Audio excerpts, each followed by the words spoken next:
share မ share ဆိုတာတော့ဒီကောင်တွေပေါ့ဗျာ Dell Latitude series ကိုဒီလိုအသက်ဆုံးကန်ရမယ် i7 တွေဖြစ်ပါတယ် i7 ကို11 generation RAM က 16GB နဲ့ SSD ကလည်း512ဆိုတော့ share ဖြုတ်ယုံပဲပေါ့ဗျာမပြီးသေးဘူးဘေးပေါင်လေးတွေကျင်းတဲ့အပြင်မှာကျွန်တော်တို့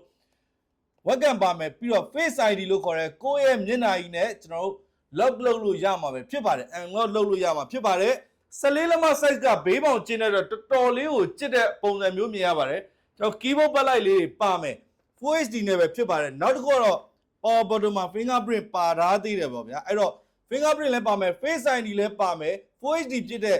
ဘေးပေါင်ကျင်းနေတဲ့ Dell Latitude ကတော့18သိန်း9000ပဲဖြစ်ပါတယ်ကျွန်တော်14လက်မ size ထဲမှာတော့ဒီလို design မျိုးဒီလို color မျိုးကအတန်ဆုံးထဲမှာတော့ကျွန်တော်ရှိမှာတော့အများနဲ့ရောက်နေပြီမဲ့အခုကတော့ပေါ်ပေါ်မြတ်မြတ်ရောက်ထားတဲ့အတွက်ကြောင့်စိတ်ချလက်ချရွေးချယ်နိုင်မှာပဲဖြစ်ပါတယ်ဒီကောင်းရဲ့ color လေးကတော့ဒီလိုပါဗျ Dell Latitude series ပါရမ်းမိုက်တဲ့ design နဲ့လာပါတယ်18သိန်း9000ဖြစ်ပါတယ်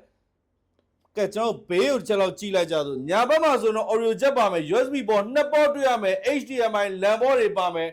ဘယ်ဘက်မှာဆို Type C 2 port တွေ့ရမယ်ဗျာအားသွင်းတဲ့ port တွေပဲဖြစ်တယ်လို့ကျွန်တော်2 port လုံးဝ data transfer လဲလုပ်လို့ရမယ်လုံးဝ share ပဲ SD card slot လေးကျန်သေးတယ်ပေါ့ဗျာအဲ့တော့ဒီကောင်ကြီးက18သိန်း9000ဆိုတာလုံးဝဈေးသင့်တော်ပါတယ်ဒဲကြိုက်တဲ့အကျန်းခန့်တဲ့ကောင်လိုချင်တယ်ဆိုဒီကောင်ကြီးကိုယူပါကျေးဇူးတင်ပါတယ်ဗျာ